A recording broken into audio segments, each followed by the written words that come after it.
I wasn't even out of my jacket when my dad said, "Didn't know they let dropouts in here." A few relatives laughed. I just nodded and took a seat at the back. Later, my sister's husband asked where I worked. I told him the company name. He paused, looked me over again, then said, "Wait, you're my CEO?" The room went dead silent. "Thank you for being here. Please grab a warm glass of water, sit down, and listen to me tell the whole story." I pushed the heavy oak door open, a gust of freezing December wind following me inside. I was still shaking the wet snow off the shoulders of my old winter jacket, my boots squeaking slightly against the polished hardwood floor. The entryway smelled strongly of cinnamon, pine needles, and roasted turkey. It was supposed to be a warm, inviting smell, but to me, it just smelled like tension. I could hear the loud, overlapping chatter coming from the living room.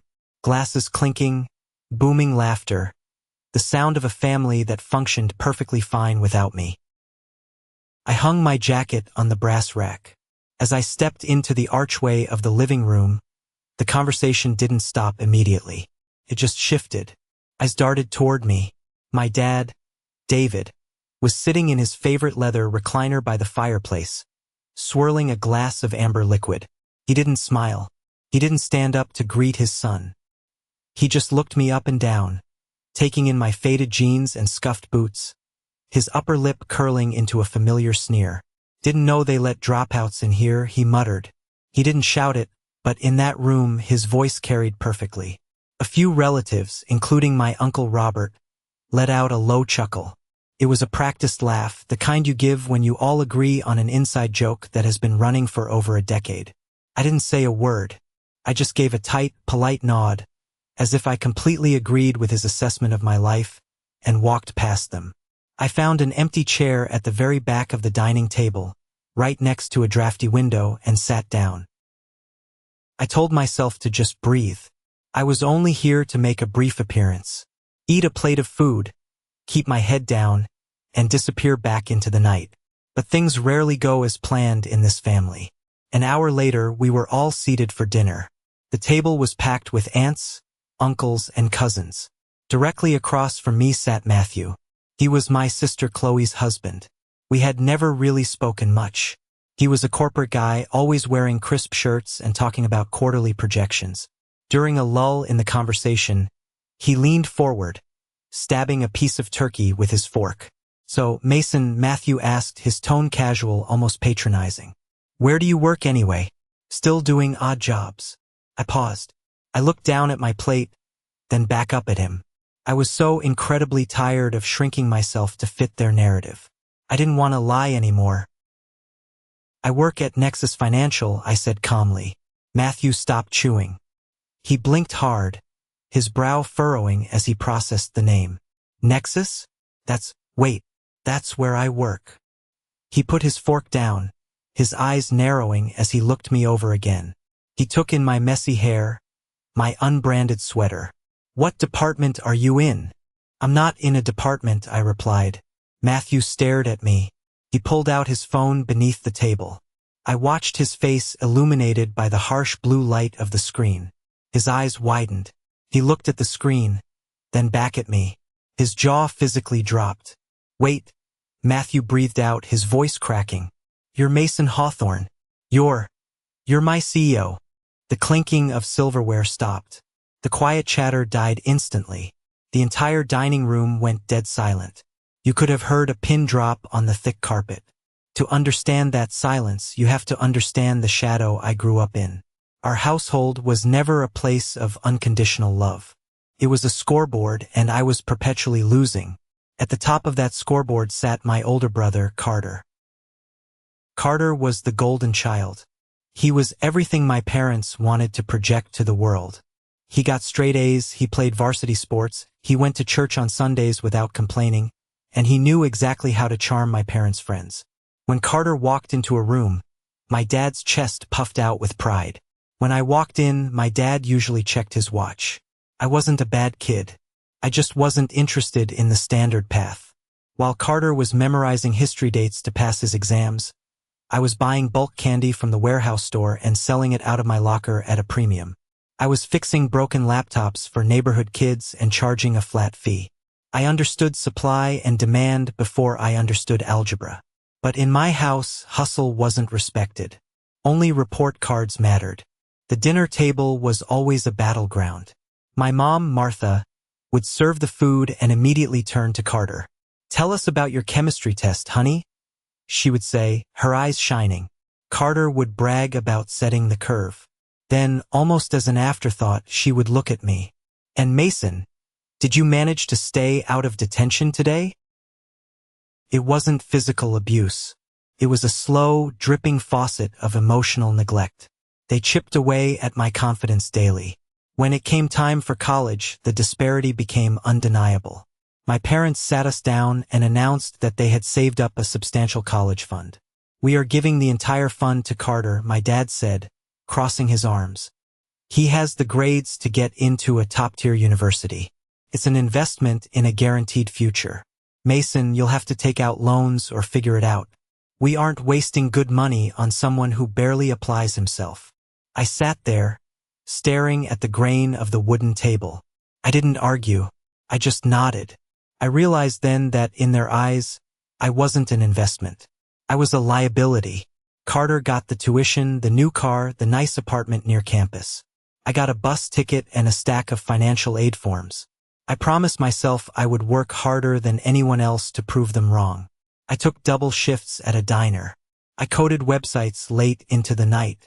I thought that if I could just build something of my own, they would finally look at me the way they looked at Carter. I was young, naive, and still desperate for my father's approval. By the time I was 20, I was exhausted. I was carrying a full course load at a state college while secretly running a software startup out of my cramped dorm room. It started as a small scheduling tool for local businesses, but within a year, it caught fire. Suddenly, I had real clients paying real money. I was managing servers, taking customer service calls between biology lectures, and sleeping maybe 3 hours a night. Something had to give. Couldn't do both. The business had actual potential. My degree was just a piece of paper I was chasing to make my parents happy. So, right before midterms, I made the call. I dropped out.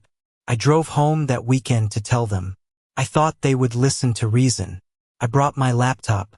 I printed out my revenue sheets, my user growth charts, my projected income. I walked into the living room, heart pounding, and laid the papers on the coffee table.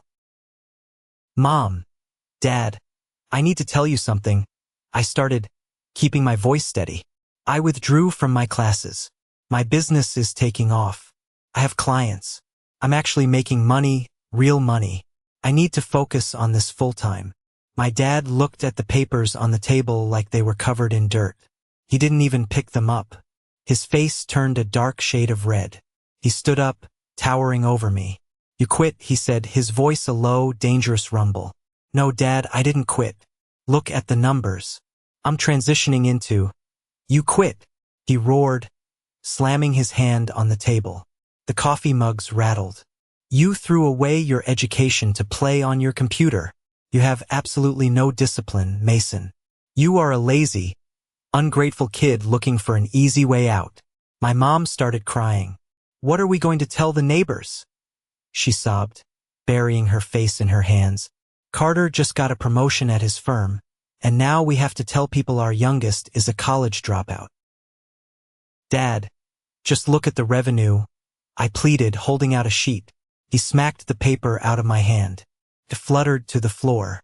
"I don't care about your fake internet money. In the real world, people respect degrees. People respect hard work. You are a failure, Mason. If you walk out that door as a dropout, do not expect a dime from us ever again. You are entirely on your own." I looked at my mother, hoping for a lifeline. She just turned her back to me. My chest tightened. I bent down, picked up my revenue sheet, folded it neatly, and put it in my pocket. "Fine," I said. "I'm on my own." I turned around and walked out the front door. The next 10 years were a brutal, solitary grind. I moved into a terrible apartment where the heat barely worked. I lived on instant noodles and cheap coffee. Every waking moment was poured into Nexus Financial. I built the software, I pitched it to skeptical investors, I handled the rejections, and I slowly built a team. There were times I wanted to quit. Times my bank account was overdrawn and I didn't know how I was going to pay my server costs. But every time I felt like giving up, I remembered my dad's face. I remembered the words, "You are a failure." That anger became my fuel. It burned hot and bright. 5 years after I dropped out, I sold my first major software package to a national bank. The check had so many zeros it made my head spin. I upgraded my apartment. I hired real executives. 3 years after that, Nexus Financial went public. I stood on a balcony in New York, ringing a bell, surrounded by cheering employees. My net worth skyrocketed. Articles were written about me in financial magazines. I was a 30-year-old self-made millionaire. But back in my hometown, you would never know it. I never bragged about my success to my family. Early on, I realized they didn't want to hear it. On the rare occasions I had to see them, like at my grandfather's funeral, the dynamic remained exactly the same. I showed up in a tailored black suit, driving a rented sedan so I wouldn't draw attention. At the reception after the funeral, we all stood around eating dry sandwiches. My Uncle Robert patted my cousin Ben on the back. "Ben here just got a bump in salary," Robert announced loudly. "Junior account manager. Proud of you, son." Everyone clapped. My mom beamed at Ben. Then she turned to me, her eyes filled with that familiar, patronizing pity. "And you, Mason? Are you still tinkering with your computers? Have you thought about going back to finish your degree? It's never too late to start over." I had closed a $30 million acquisition deal that very morning. I looked at her, holding a paper plate of potato salad. "I'm doing fine, Mom," I said quietly. "Well, keep your chin up," she sighed, patting my arm before walking away to talk to Carter. They didn't want me to be successful. My failure was the glue that held their egos together. As long as I was the screw-up dropout, Carter could be the genius, and my parents could be the long-suffering, perfect parents. If I proved I was successful without their help, without their college fund, without their rules, it would mean they were wrong. And David Hawthorne was never, ever wrong. So I stayed quiet. I let them keep their illusion because fighting it brought nothing but exhaustion. That was my strategy. Silence and distance. I missed holidays, skipped birthdays, and sent generic gift cards for anniversaries. It was peaceful. But a few weeks before Christmas, my phone buzzed. It was my sister, Chloe. Chloe was the middle child. She survived our childhood by blending into the wallpaper. She never rocked the boat, never argued, just smiled and agreed with whatever Dad said. We used to be close when we were little, before the family dynamics cemented us into our roles. "Hey, Mason." Her voice sounded thin, hesitant over the line. "Hey, Chloe. Everything okay?" "Yeah. I'm hosting Christmas dinner this year. At my new house. Matthew and I would really love it if you came." I rubbed my temples. "Chloe, you know how these things go. It's just going to be Dad making remarks and Mom ignoring me. I have a lot of work anyway. Please, Mason," she begged, her voice cracking slightly. "It's been years since we were all together. I want my kids to know their uncle. And honestly, Dad has changed. He really has. He's mellowed out. He even asked about you the other day." I stopped typing on my keyboard. "He asked about me?" "Yes. He asked if you were healthy. Please just come for a few hours. Just for dinner. You can leave right after dessert. I promise it won't be like before." It was a trap, of course. My logical brain knew that. People like my father don't mellow out. They just find new angles to attack from. But there is a part of you, a broken, childish part of your soul, that never stops hoping your family will finally love you. I loved my sister. I wanted to see my niece and nephew. And a tiny, foolish part of me wondered if maybe, just maybe, enough time had passed. Okay, I relented. "I'll be there." I decided to play it safe. I didn't want to trigger any insecurities. I left my expensive watch on my dresser. I drove my reliable 5-year-old truck instead of the sports car. I wore an old jacket I had owned for years. I wanted to blend in, to eat some turkey, and to leave without a fight. I pulled into Chloe's driveway. The house was brightly lit, festive music drifting through the frosted windows. I sat in my truck for a full 5 minutes, gripping the steering wheel, trying to slow my heart rate. I took a deep breath, stepped out into the freezing snow, and walked up to the front door, stepping right back into the nightmare. Let's go back to that dining room. Matthew, my brother-in-law, had just dropped the bomb. Wait, you're my CEO? The silence was thick, suffocating. Every fork was frozen in midair. Every pair of eyes bounced between me and Matthew. I sat there, leaning back slightly in my chair near the drafty window, my face completely neutral. Uncle Robert was the first to break the tension. He let out a loud, forced bark of laughter. Oh, come on, Matt. Don't be ridiculous. Mason runs a little IT thing out of his apartment. You probably just saw a name that looked similar. Matthew shook his head, staring at his phone screen. He looked pale. No, Robert. I'm looking at the corporate directory right now. Mason Hawthorne, founder and chief executive officer of Nexus Financial. I get emails from your office every week.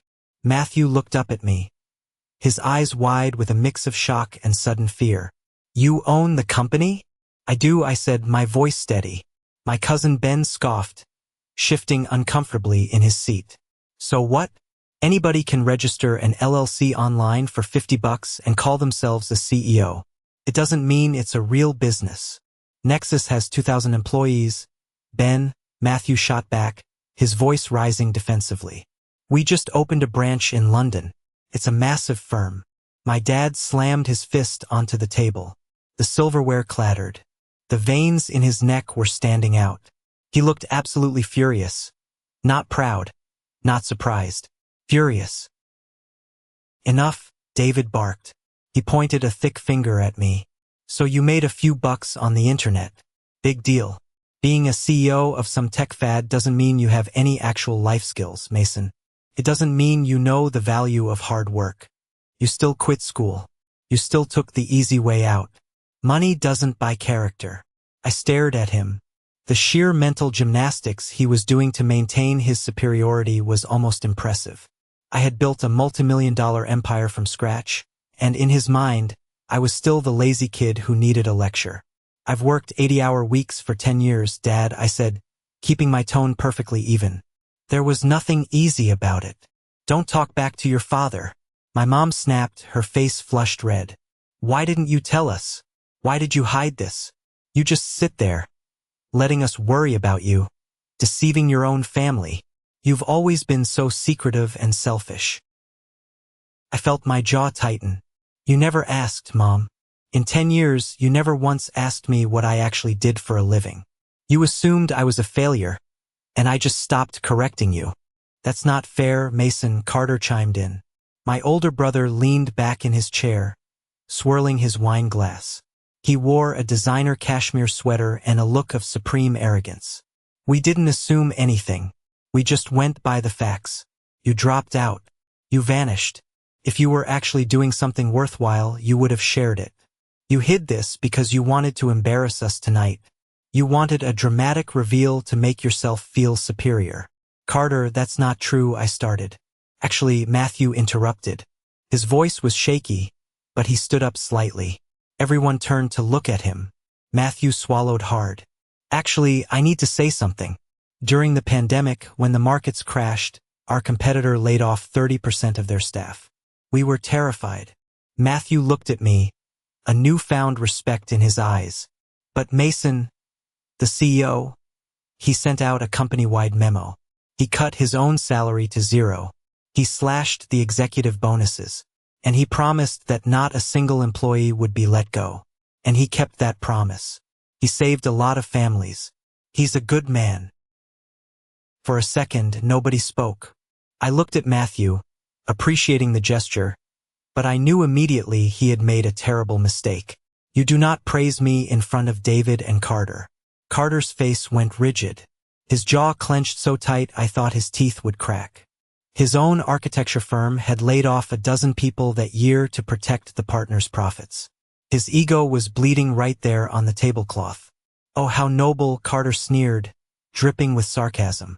Saint Mason, the savior of the working class. Tell me, Mason, does playing the hero make up for the fact that you haven't called your own mother on her birthday in 3 years? I sent flowers and a card, Carter. She told me not to bother coming over because you were taking her to a country club. You always have an excuse, Dad yelled. You come in here wearing rags, trying to make us look like fools in front of Matthew. You think because you have a fancy title you're better than us? You're nothing. You're an arrogant, disrespectful kid. The room was vibrating with hostility. My own family was looking at me like I was an intruder who had kicked down their door. My sister Chloe was staring firmly at her lap, refusing to make eye contact with me, refusing to defend me. I didn't come here to fight, I said quietly, pushing my chair back. I came because Chloe said things were different. Wait, Mason, don't go yet, Chloe said quickly, her voice trembling. She stood up and hurried over to a side table. We have a gift for you. We were going to do this after dessert, but maybe now is better. She walked back holding a rectangular box wrapped in shiny red paper with a gold ribbon. She held it out to me. Her smile was tight, her eyes pleading with me to just take it and play along. I looked at the box. For a brief, stupid second, my heart softened. Christmas gift. From the family. Maybe this was their awkward way of trying to bridge the gap. Maybe there was a thoughtful gesture inside. I took the box. It was heavy, shaped like a book. I pulled the ribbon and tore the red paper away. I stared at the cover. It was a paperback book. The bold yellow letters on the cover read, Finding Success After Failure. How to Rebuild Your Life When You've Hit Rock Bottom. I stared at it. My brain couldn't process it at first. I looked up. Uncle Robert was grinning. Carter had a smug, satisfied smirk plastered across his face. My dad was nodding slowly, looking incredibly pleased with himself. Carter picked it out, my dad announced proudly. We all pitched in. We figured since you've been struggling for so long, it was time you got some real guidance. It has great chapters on overcoming laziness and apologizing to the people you've let down. A few cousins snickered. I looked at Carter. His eyes met mine, cold and triumphant. He had orchestrated this. He knew I was coming, and he wanted to ensure I remembered my place. He wanted to humiliate me in front of everyone, to officially brand me the family loser. And my parents had eagerly funded the execution. I looked at Chloe. You knew about this? I asked, my voice barely a whisper. Chloe's eyes filled with tears, but she looked away. Dad said it would be helpful, she mumbled. My chest tightened so hard I couldn't breathe. It wasn't just anger. It was a deep, crushing sorrow. The realization hit me with the force of a freight train. They will never love me. It doesn't matter if I'm a billionaire or a beggar. They need me to be the failure so they can feel successful. I didn't scream. I didn't flip the table. I just felt completely hollowed out. I placed the book gently down on the table, right next to the gravy boat. I looked at my father, then at Carter. Merry Christmas, I said. I turned around and walked out of the dining room. I grabbed my old jacket off the rack. As I opened the front door, I heard my dad's voice ring out from the dining room. See? He can't even take a joke. Always so sensitive. Good riddance. I stepped out into the freezing snow and closed the door behind me, shutting them out. The cold air hit my face like physical blows, but I barely felt it. I got into my truck, started the engine, and turned the heater on full blast. I sat there in the driveway for a long time, watching the warm, golden light spilling from my sister's windows onto the snow. I gripped the steering wheel so hard my knuckles turned white. Then the tears came. I hadn't cried since I was a teenager, but in that freezing cab, I broke down. I sobbed until my throat was raw. I cried for the little boy who just wanted his dad to look at a report card. I cried for the teenager who was kicked out. I cried for the 32-year-old man who realized his family was completely, irreversibly toxic. I threw the truck into reverse and sped out of the neighborhood. I drove aimlessly for hours through the dark, snowy streets of the city. I didn't want to go back to my empty penthouse. I didn't want to go anywhere. That night was the beginning of a rapid descent. Over the next few weeks, I slipped into a heavy, suffocating depression. I stopped going into the Nexus office. I took meetings with my camera off, my voice monotone. I let my CO handle the day-to-day operations. I stopped working out. I ordered greasy takeout and let the boxes pile up on the kitchen counter. I would sit on my expensive leather couch in the dark, staring at the city skyline, feeling absolutely nothing. I had spent my entire adult life trying to climb a mountain, believing that at the summit, I would find respect. But I reached the top, and there was nothing there but cold air. The money felt useless. The title of CEO felt hollow. My bank account had 7 digits, but when I looked in the mirror, all I saw was the failure my dad insisted I was. They had won. They had gotten into my head and destroyed the foundation I had spent a decade building. I felt like a fraud. A month passed. It was late January, and my apartment was a mess. One afternoon, running out of clean clothes, I finally decided to do laundry. As I was dragging a basket out of my closet, I knocked over a heavy cardboard box I hadn't opened since I moved in. It spilled across the hardwood floor, scattering old college textbooks, spiral notebooks, and loose papers. I sat on the floor, picking up the mess. My hands brushed against a folded piece of heavy stock paper. I opened it. It was a letter. When I dropped out of college, I had sent an email to my favorite professor, Samuel. He taught a business ethics class that I loved. I had written to him to apologize for dropping his course, explaining that I felt terrible for quitting, but my business needed me. I told him I felt like I was making a huge mistake, like I was a failure for not finishing what I started. Professor Samuel had mailed me a physical letter in response. I hadn't read it in 12 years. Sitting there on the floor, surrounded by dust and old memories, I read his handwriting. Dear Mason, I received your email. Stop apologizing. You are not a failure and you are not quitting. You are simply outgrowing the room you are in. Traditional education is a mold. It works beautifully for people who need structure. But people like you, Mason, are architects. You build your own structures. Your family may not understand your path, because they are looking at you through the lens of their own limitations. Do not let their fear become your reality.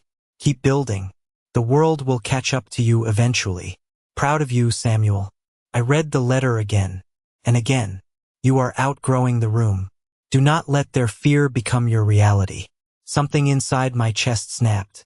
It wasn't a gentle realization. It was a violent shift. The heavy, suffocating fog of depression lifted, replaced by a surge of pure, unadulterated clarity. My parents weren't angry because I was a failure. They were angry because I proved they were unnecessary. Carter wasn't superior. He was terrified of stepping outside the lines. They handed me a self-help book because it was the only way they could pull me back down to their level. I stood up. I walked into the bathroom and turned on the harsh overhead light. I looked at my messy hair, my unkempt beard, the dark circles under my eyes. I was letting them destroy me from a distance. No more, I whispered to the mirror. I turned on the shower. I washed away a month of misery. I shaved. I put on a tailored suit. I picked up my phone and called my COO, telling her I was coming back to the office immediately. The victim inside me was dead. I wasn't the boy seeking approval anymore. I was a king returning to his board, and it was time to change the rules of the game. 2 months later, in early March, my receptionist handed me a thick envelope sent via certified mail. The return address belonged to a prominent local law firm. I took it into my office, sat at my mahogany desk, and sliced it open. Inside was a formal legal document and a typed letter from my parents. Dear Mason, we are looking to downsize. We have decided to sell the family house. Because you are family, we are offering you the first right of refusal to purchase the property at a discounted friends and family rate before we list it on the public market. This is a great real estate opportunity for you. Let us know your decision within 14 days. David and Martha. I leaned back in my chair and laughed out loud. It was a cold, sharp sound. After treating me like garbage at Christmas, after giving me a book on how to stop being a failure, their next communication was an attempt to sell me their house. It didn't make sense. My dad loved that house. He loved bragging about his manicured lawn and his expensive siding.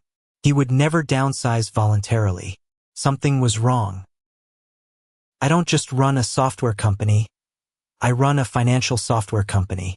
I have access to data, public records, and a network of high-level analysts. I picked up my phone and called my lead risk analyst. I need a discrete background financial check on David Hawthorne. Look for liens, recent massive withdrawals, anything out of the ordinary. It took less than 24 hours to uncover the dirty truth. My parents were completely broke. 3 years ago, my dad, desperate to maintain his wealthy facade and keep up with his country club friends, had taken out a massive second mortgage on the house. He took all that equity, along with a chunk of his retirement savings, and invested it into a flashy crypto startup run by a guy named Dylan. Dylan was a smooth-talking 20-something who promised guaranteed 400% returns. It was a Ponzi scheme. The startup collapsed. Dylan was under federal investigation, and my dad's money was vaporized. Now, the bank was circling. My parents had missed 4 mortgage payments. They were weeks away from receiving a formal notice of foreclosure. They weren't offering me the house as a family opportunity. They were trying to squeeze cash out of the son they despised so they could pay off their debts and save face before the bank kicked them to the curb. They wanted me to be their secret bailout. I sat in my office staring at the financial report. A normal son might have felt pity. A normal son might have called them, offered a loan, and tried to mend fences. But I wasn't a normal son anymore. I was the architect, and they had handed me the sledgehammer. I didn't reply to their letter. Let them sweat. Instead, I picked up my phone and called Gabriel, a vice president at the regional bank holding my parents' mortgage. Gabriel and I had played golf at several corporate retreats. Nexus handled the back-end processing for his bank's mobile app. Gabriel, it's Mason Hawthorne, I said. I'm looking at a property currently in pre-foreclosure in your portfolio. Address is 424 Elm Street. I want to buy the debt and the deed. All cash. No contingencies. Gabriel sounded surprised but eager. Mason, great to hear from you. Let me pull the file. Ah yes, the Hawthorne property. Wait. Any relation? A distant coincidence, I lied smoothly. I want to acquire it through one of my holding companies. Horizon Property Holdings, LLC. Keep my name entirely off the paperwork. Can we close quietly by the end of the month? For an all-cash offer from you? Absolutely. The bank is thrilled to get this toxic asset off the books without a public auction. Within 10 days, the transaction was complete. I bought the house for 20% below market value. My parents' mortgage was wiped out, but they no longer owned the roof over their heads. But I didn't evict them. Not yet. That would be too quick, too merciful. I needed them to feel safe. I needed them to believe they had outsmarted the system. I hired a third-party property management firm and assigned a guy named Aaron to act as the landlord's representative. Aaron sent my parents a generic corporate letter stating that their debt had been acquired by a private investment firm, and as a courtesy, they were allowed to remain in the property on a month-to-month lease, rent-free for the next 90 days, while the firm assessed the property's future. I monitored their reactions through Chloe. My sister texted me 2 weeks later. I didn't text Chloe back. I just locked my phone and looked out my office window at the city below. The trap was set. The board was arranged perfectly. Now I just had to wait for the perfect moment to execute the checkmate. 2 weeks into a very rainy March, my phone vibrated loudly against the polished mahogany of my office desk. I ignored it at first, keeping my eyes locked on the quarterly financial projections glowing on my monitor. But it buzzed again. I finally reached over and glanced at the screen. It was a text message from my sister, Chloe. I hadn't spoken a single word to her since that disastrous Christmas dinner, and honestly, I had no intention of being the first one to reach out. But the message was sitting right there. Dad is turning 65 next month. We are doing a private family dinner at the Oak Room downtown. He specifically asked if you would come. Just family. No drama. Please say yes. I stared at the words "no drama" for a long time. The sheer audacity of that phrase almost made me laugh out loud in the empty office. They had literally handed me a wrapped book telling me I was a complete failure in front of 20 relatives. But now, because it was a milestone birthday, we were all supposed to play happy family again. I leaned back in my heavy leather chair, steepled my fingers, and tapped my thumbs against my chin.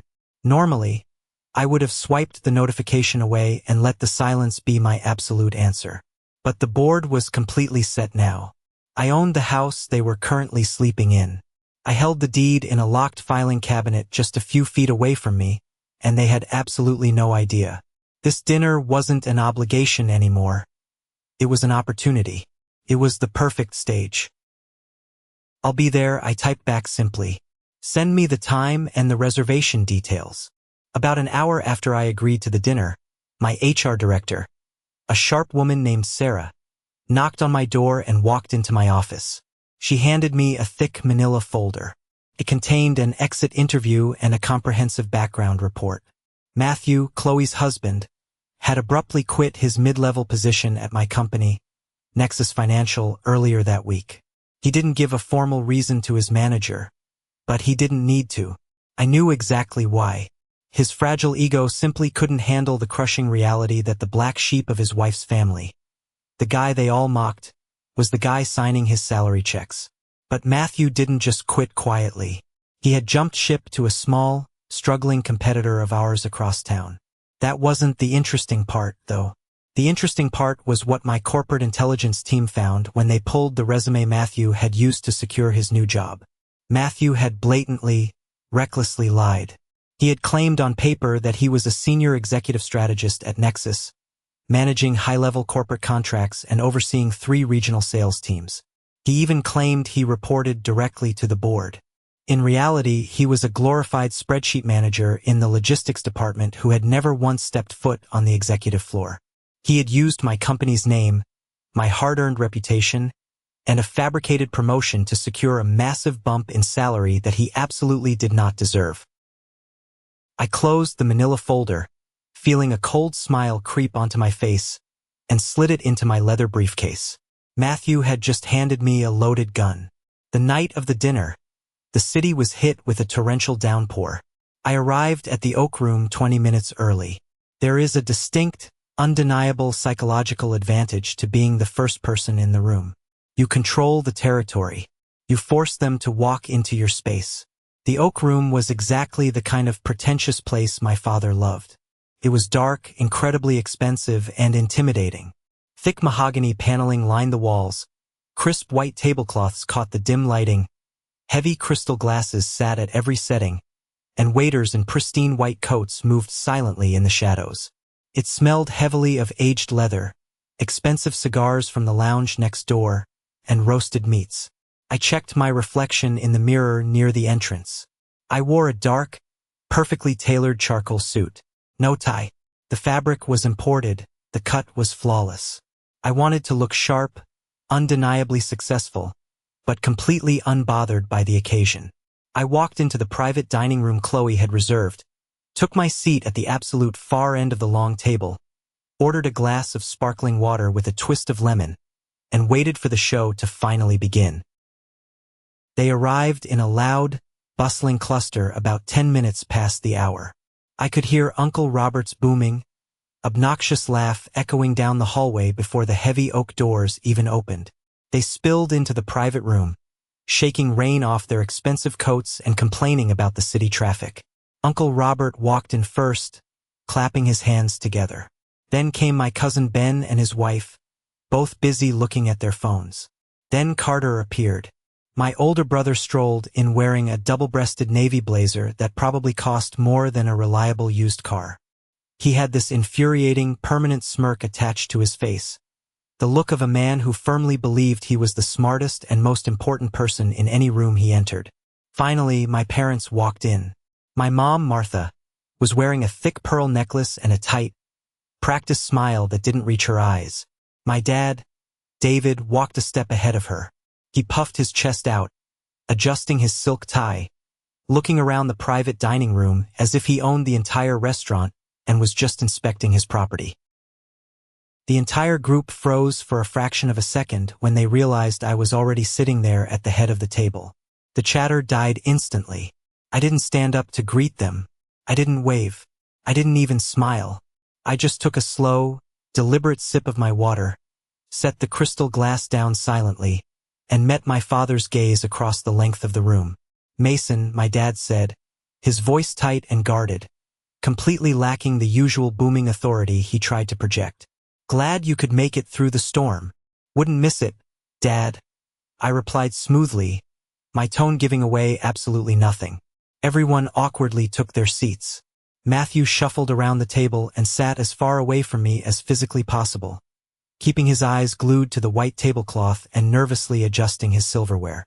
Chloe gave me a quick, trembling smile from across the room, but she looked utterly exhausted, like she hadn't slept in a week.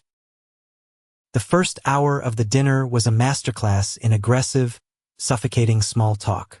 The waiters brought out massive ribeye steaks and expensive bottles of red wine, and we all pretended we were a normal family. We talked about the miserable weather. We talked about Carter's upcoming golf trip to Florida. We talked about Ben's new landscaping project. Every single person at that table actively danced around the massive elephant in the room. Nobody mentioned Christmas. Nobody mentioned the self-help book. And nobody dared to mention Nexus Financial. They were so terrified of the truth that they simply pretended the last few months hadn't happened. When the heavy main courses were cleared away by the silent waitstaff, the sommelier poured fresh wine into everyone's glasses. My dad cleared his throat loudly, pushed his chair back, and stood up. He picked up his crystal glass and tapped it lightly with his butter knife. The soft ringing sound brought the room to an immediate halt. "I want to thank you all for coming out in this rain," my dad began, projecting his voice so even the waiters lingering by the door could hear him. 65 is a big number.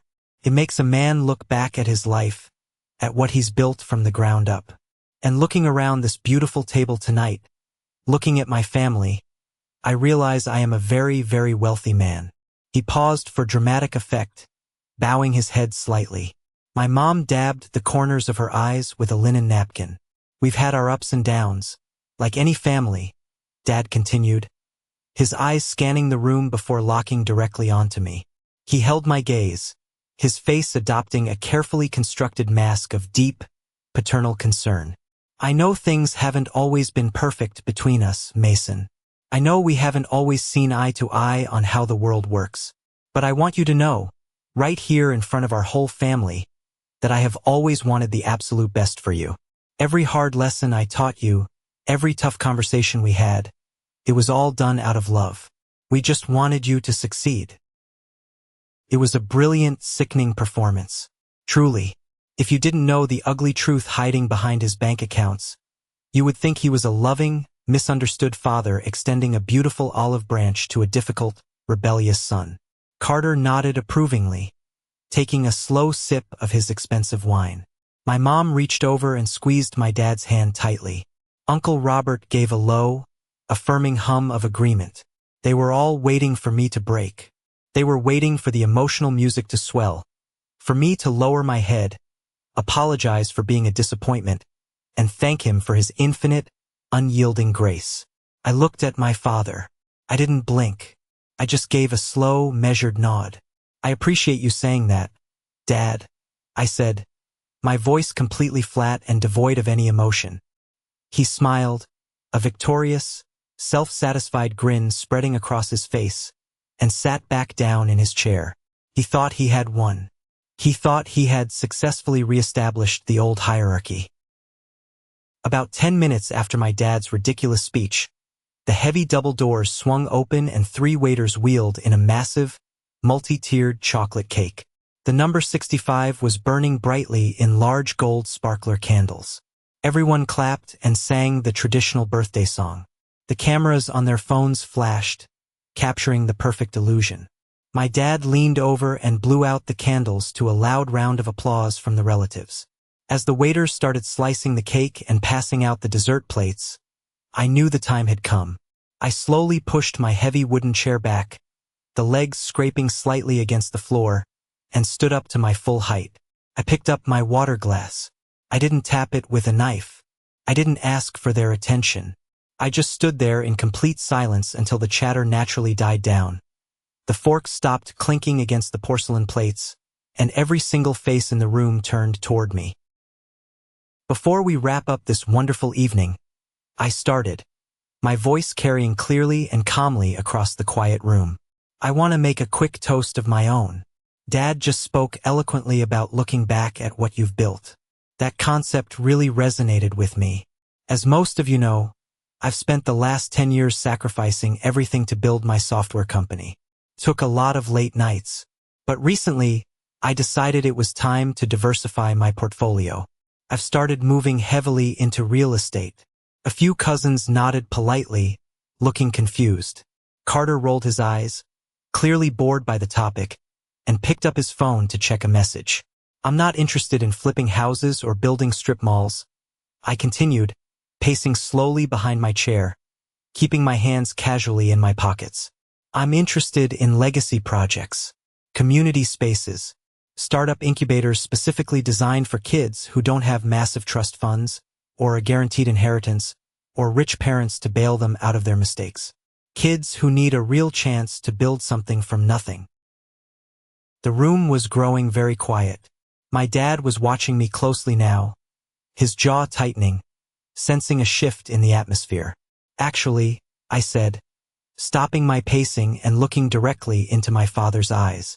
One of those potential properties just came across my desk a few weeks ago. It was a beautiful, large home in the suburbs. Carried a lot of history, but the current owners were in a really tough, desperate financial spot. So I bought it. I paused. The silence in the private room grew incredibly heavy, almost suffocating. You could hear the faint, muffled sound of jazz music playing in the main dining area outside our closed doors. I bought your house, Dad, I said. My mom's dessert fork slipped from her trembling fingers and clattered loudly onto her plate. Uncle Robert stopped chewing his cake, his mouth hanging slightly open.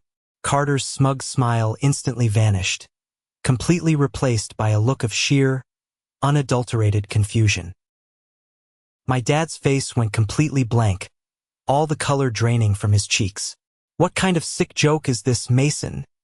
He demanded, his voice dropping to a harsh whisper. It's not a joke, I said, leaning forward slightly, resting my knuckles firmly on the white tablecloth. I hold the deed. Horizon Property Holdings, LLC. That's my private firm. But the interesting part of the story isn't that I bought it. The interesting part is who I bought it from. I let my eyes sweep slowly across the table, making sure every single relative, every aunt and cousin, was paying absolute attention to my next words. I didn't buy it from you, Dad. I bought it directly from the bank. Because you didn't have the legal right to sell it to me anymore. You were 4 months behind on your mortgage payments. You were exactly 2 weeks away from public foreclosure. Shut up, my dad roared, his face suddenly turning a violent, terrifying shade of purple. He half stood from his chair, knocking his wine glass over. The red liquid spilled across the white cloth like blood. You don't know what the hell you're talking about. I know exactly what I'm talking about. I shot back, my voice colder and harder than the ice sitting in my glass. I know you took out a massive second mortgage on the family home to fund a crypto scam run by a guy named Dylan. I know you lost every single dime of your retirement savings in that Ponzi scheme. And I know that you sent me that certified letter, pretending to offer me a generous family discount, because you were desperate to use my money to save your own skin before the entire neighborhood found out you were bankrupt. The room erupted in loud gasps. My aunt covered her mouth with both hands. Ben stared at my dad in absolute wide-eyed horror. My mom started sobbing hysterically, gripping the edge of the table.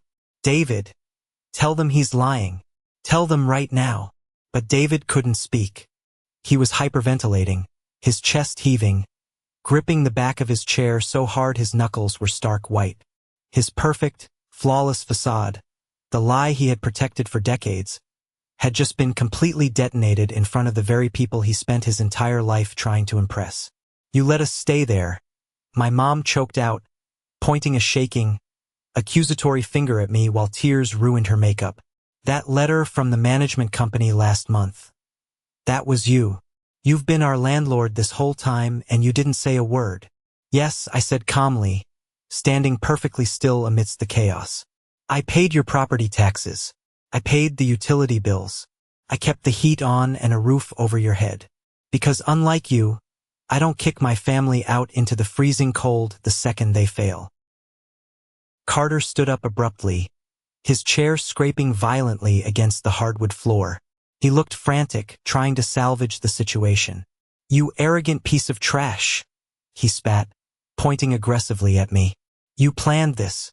You orchestrated this whole elaborate thing just to embarrass Dad on his birthday.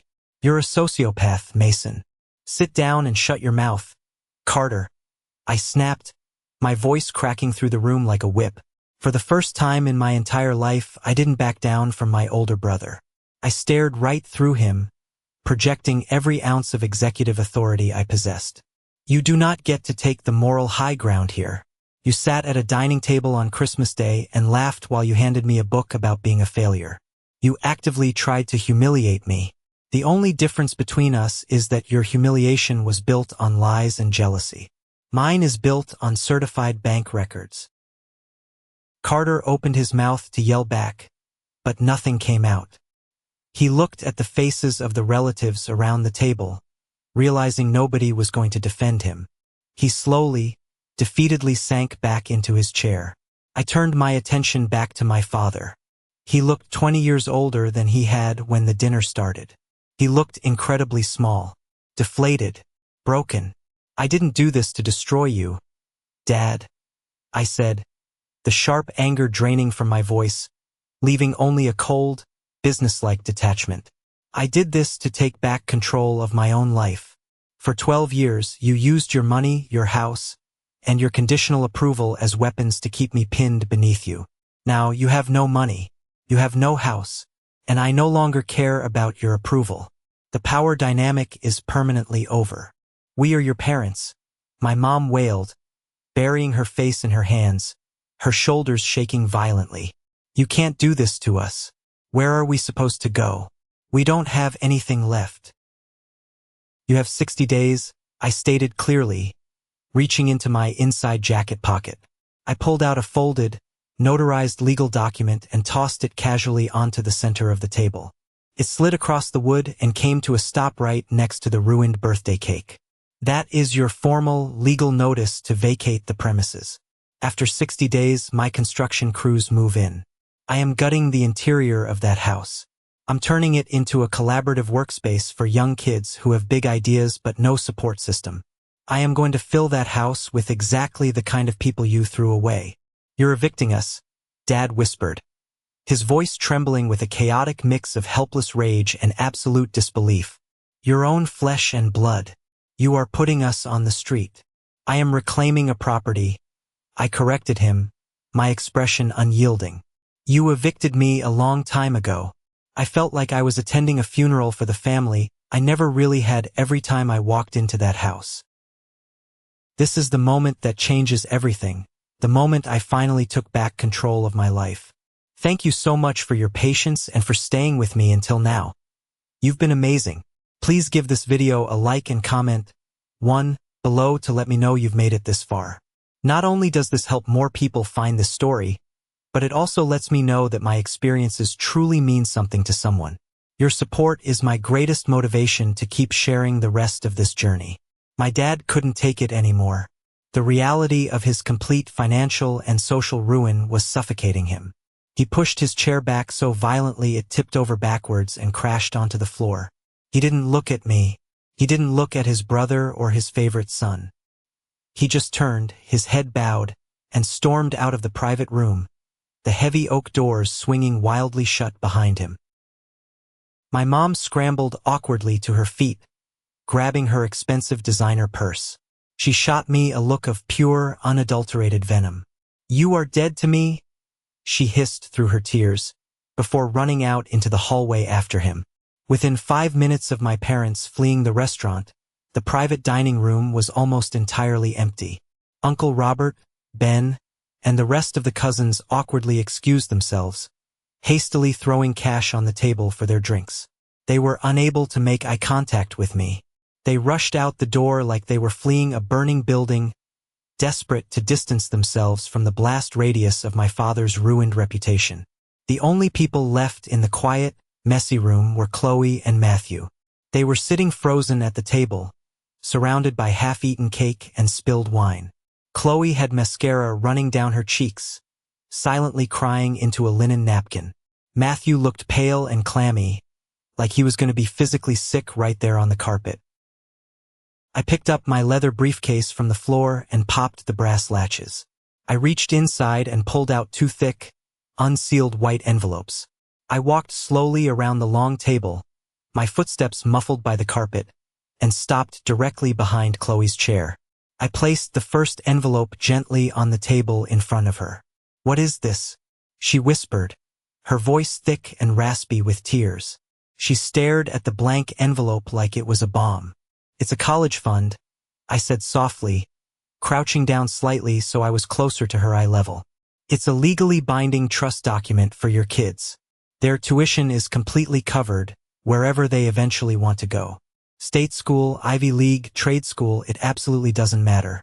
The money is locked in, it's managed by my firm, and Dad can't ever touch it to pay off his debts."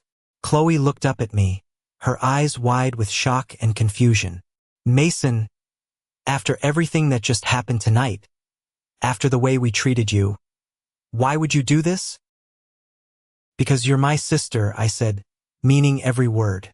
"And because I know exactly what it feels like to sit at a dinner table and be told you aren't worth the investment. I will never, ever let your kids feel that way. I love you, Chloe, but I won't be coming around for holidays anymore. I have to protect my own peace now."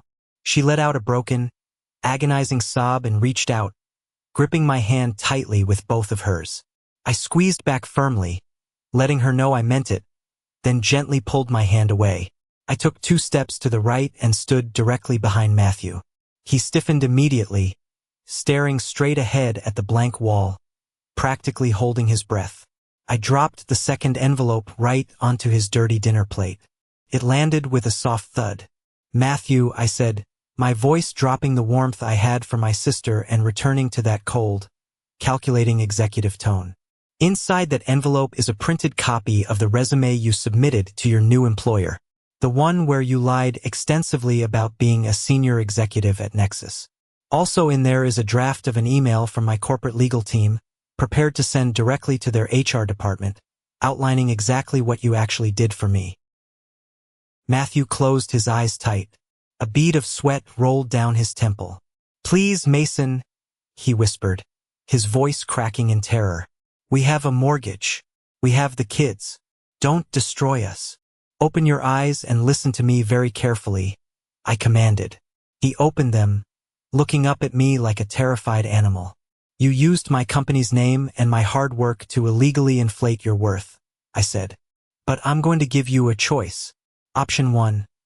I send the email tonight, you get investigated by a lawyer, you get fired for cause, and your career in the financial sector is permanently blacklisted. Option 2. You resign from that job tomorrow morning. You take a job at a mid-tier logistics firm downtown. It's a company I quietly fund. You will start at the bottom as a junior analyst. You will work 50-hour weeks, your salary will be strictly average, and you will earn every single penny of it. No shortcuts, no family drama to protect you." I leaned down, my mouth inches from his ear. "Which one is it going to be, Matt?" "Option 2, he choked out instantly, not hesitating for a single second. "Option 2, I swear." "Thank you. Oh my God. Thank you." "Don't thank me," I said, standing up straight and buttoning my suit jacket. "Just do the work." I picked up my briefcase, turned my back on the wreckage of the family I used to know, and walked out of the Oak Room. I pushed through the heavy glass front doors of the restaurant and stepped out into the city street. The rain had stopped.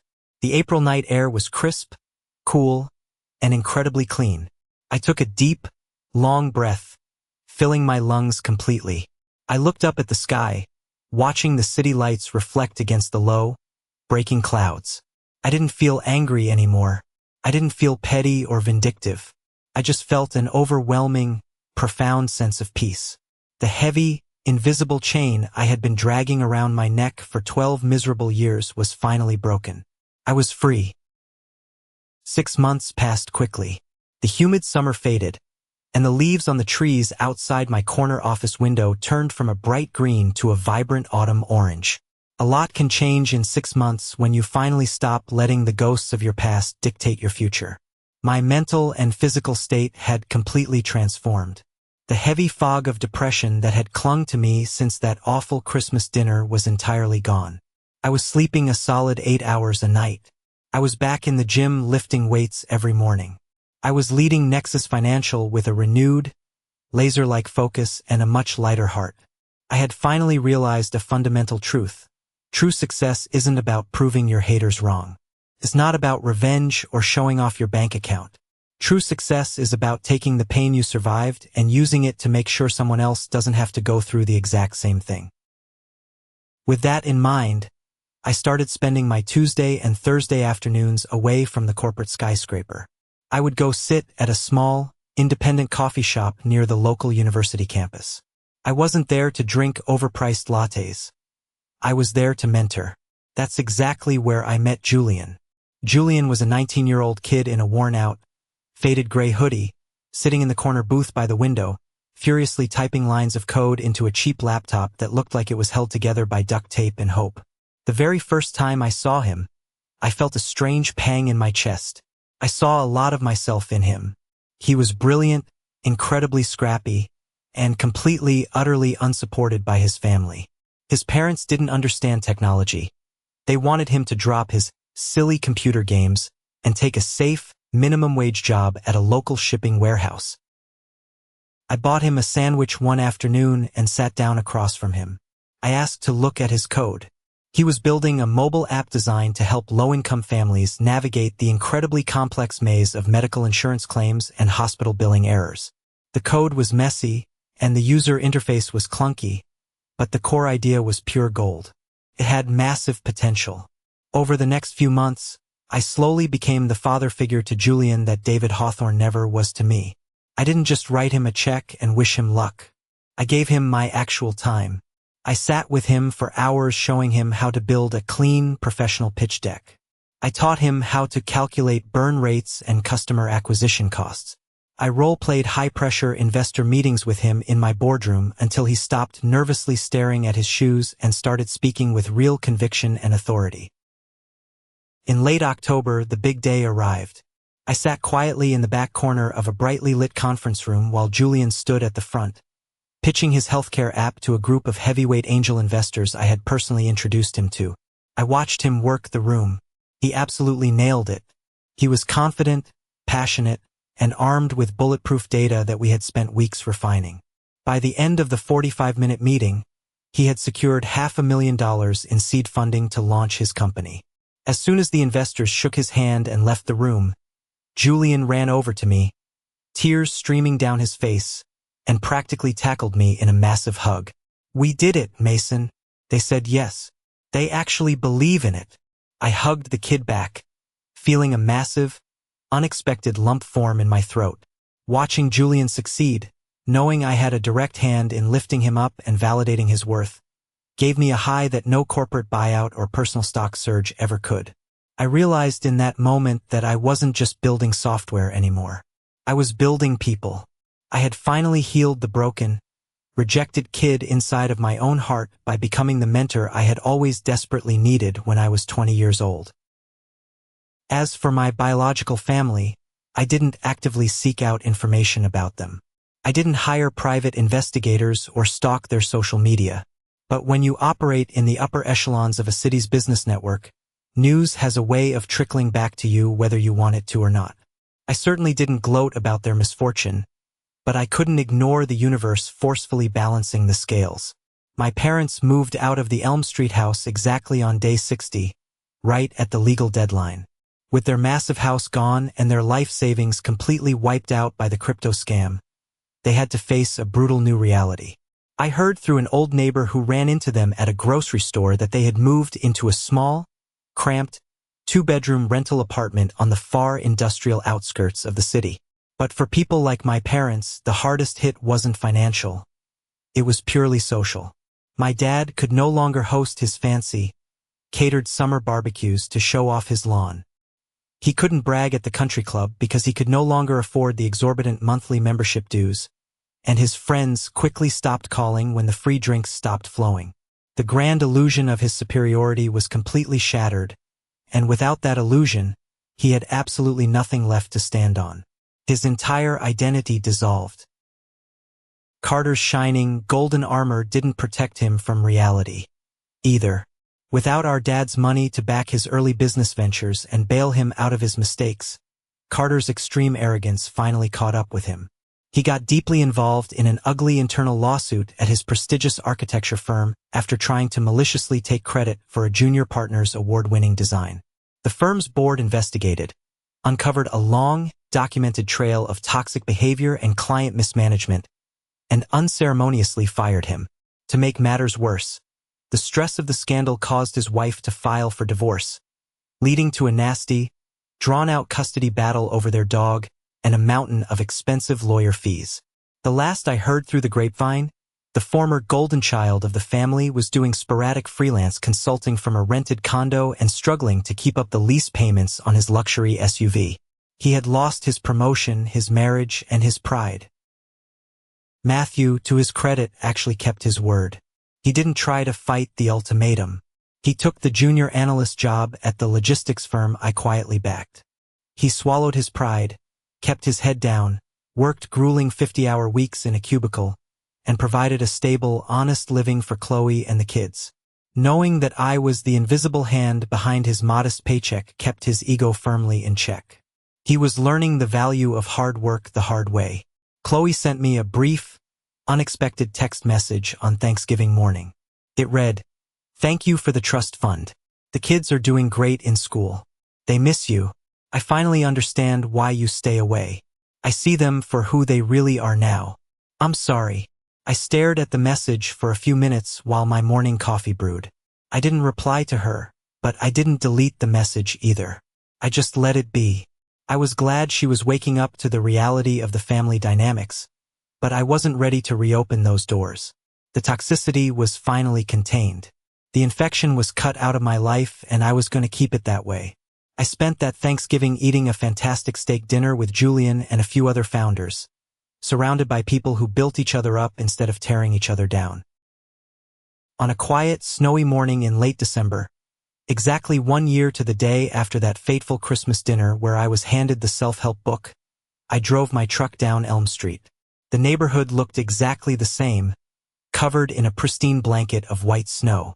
I pulled into the wide driveway of the house I grew up in. But it wasn't just a house anymore. I walked up the familiar front steps, brushing snow off my coat, and pushed the heavy front door open. The old smells of cinnamon, pine, and suffocating tension were completely gone. The dark, oppressive floral wallpaper that my mother loved had been entirely stripped away. The interior walls that used to separate the living room, the kitchen, and the dining room had been completely knocked down by my construction crews, creating one massive, breathtaking open-concept space. The floors were poured, polished concrete. Bright, modern industrial lighting hung from the reinforced ceiling. Massive glass whiteboards covered the remaining walls, filled top to bottom with complex coding equations, marketing funnels, and frantic brainstorming notes written in colorful markers. The space was absolutely buzzing with loud, vibrant energy. 30 young, hungry, brilliant entrepreneurs were sitting at sleek communal desks, typing furiously on laptops, arguing passionately over software features, and drinking terrible coffee from paper cups. This was the Horizon Incubator. It was alive. I walked slowly over to the back corner of the room, right by the large bay window that looked out into the snowy backyard. It was the exact spot where the heavy mahogany dining table used to sit. It was the exact spot where I had sat 12 months ago, holding a book about overcoming failure, while my own blood relatives laughed at my expense. Now, 2 young women were standing in that exact spot, furiously but happily debating the user interface of an educational platform they were building to help kids learn to read. They didn't know the dark history of this room. They didn't know the pain, the insults, and the tears that used to live inside these walls. They only knew that someone out there believed in them enough to give them a safe, fully funded space to build their dreams. I stood there in the background, watching them work, listening to the beautiful hum of ambition and collaboration filling the room. I wasn't the high school dropout anymore. I wasn't the failure. I wasn't the family disappointment hiding in an oversized, worn-out winter coat. I had taken the very foundation of my deepest trauma, the literal house where my self-esteem was systematically dismantled, and turned it into a launchpad for the future. I had broken the cycle of generational toxicity. I had built my own table, and I was inviting the whole world to sit down and eat.